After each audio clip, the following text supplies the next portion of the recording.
दुनिया में इस वक्त कई बड़े देशों के बीच ट्रेड वार चल रही है। अमेरिका और चीन, यूरोप और रूस, यहाँ तक कि कुछ देशों ने एक दूसरे पर भारी टैक्स और वैन भी लगा दिए हैं। लेकिन सवाल ये है कि इस ट्रेड वार का भारत पर क्या असर पड़ रहा है। आश्चर्य की बात यह है कि भारत फिलहाल काफी हद तक इस असर से बचा हुआ है। आज की वीडियो में हम जानेंगे वो 10 बड़े कारण जिनकी वजह से भारत अब भी स्थिर, सुरक्षित और आत्मनिर्भर बना हुआ है। तो चलिए शुरू करते हैं। आत्मनिर्भर भारत अभियान। भारत ने हाल के वर्षों में घरेलू उत्पादन पर जोर दिया है।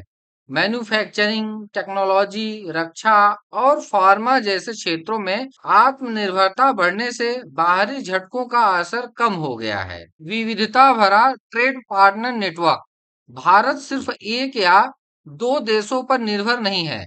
हमारे ट्रेड पार्टनर्स यूएसए, यूएई, यूरोपीय यूनियन, एशियन, जापान और अफ्रीका जैसे कई देश हैं। अगर एक देश से रिश्ता खराब होता है तो दूसरा विकल्प हमेशा मौजूद रहता है। नंबर 3, घरेलू खपत पर आधारित अर्थव्यवस्था।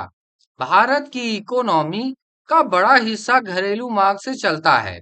हमारे देश में 140 करोड़ से ज्यादा लोग हैं और वो खुद ही बहुत बड़ी मार्केट हैं। इससे बाहरी व्यापार में हलचल का असर कम पड़ता है। नंबर 4, बढ़ती डिजिटल इकोनॉमी। भारत में यूपीआई, डिजिटल पेमेंट्स, स्टार्टअप्स और टेक्नोलॉजी सेक्टर ने पिछले कुछ सालों में बूम किया है। ये सब ट्रेड वार के असर से काफी हद तक सुरक्षित रहते हैं।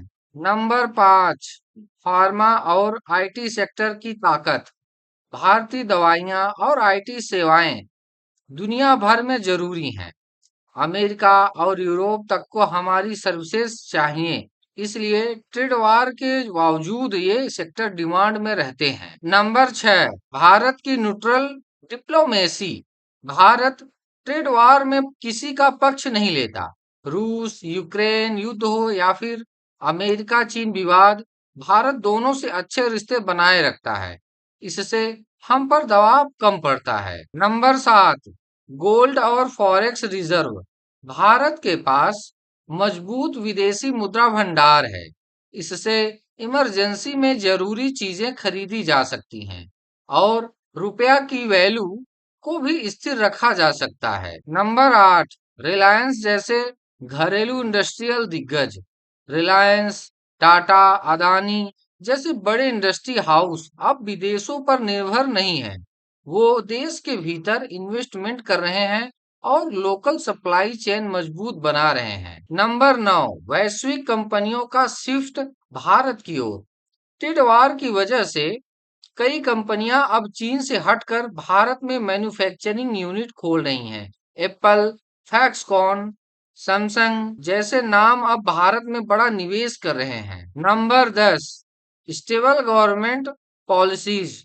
भारत में सरकार की पॉलिसीज अब बिजनेस फ्रेंडली और लॉन्ग टर्म स्टेबल होती जा रही हैं। इससे विदेशी निवेशक भी भारत को एक सुरक्षित मार्केट मानते हैं। अगर आपको यह जानकारी पसंद आई तो वीडियो को लाइक करें, अपने दोस्तों के साथ शेयर करें और हमारे चैनल को सब्सक्राइब करना ना भूलें।